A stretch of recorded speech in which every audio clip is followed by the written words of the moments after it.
Itamabá, Orçamento dos Tribunais, Procuradoria-Geral da República ou Defensoria Pública, NEBE. Senhora Secretária, procede à leitura. Obrigada, Presidente. Itamabá e Tribunais. Salário e vencimento, $5.556.002. Bens e serviços, $1.362.723. Transferências públicas, 0. Capital menor, $790.000. Capital de desenvolvimento, $466.000.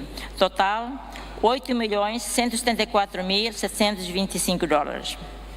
Itabai, a Procuradoria-Geral da República. Salário e vencimento, $4.852.516. Bens e serviços, $1.231.253. Transferências públicas, 0. Capital menor, $784.750. Capital de desenvolvimento, $165.600. Total, $7.034.119. Ita Hakatliuba, Defensoria Pública. Salário e vencimento, $1.920.736.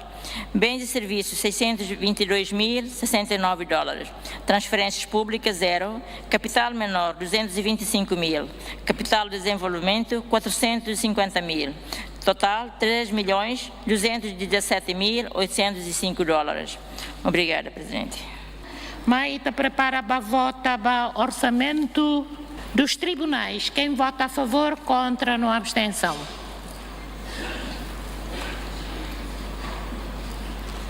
Muito obrigado. E amém, Rua.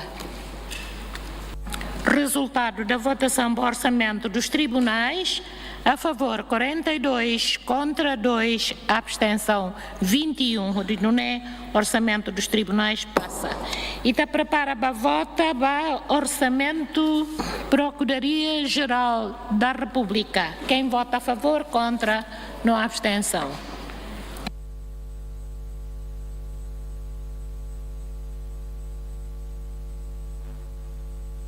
Resultado da votação da PGR Nini Orçamento a favor 42, contra 1, abstenção 22. Nebe orçamento passa. E está preparado para vota para orçamento da Defensoria Pública. Quem vota a favor, contra, não abstenção. Muito obrigado. Resultado da votação para orçamento da Defensoria Pública a favor 43, contra 0, abstenção 22. Orçamento da Defensoria Pública nem passa.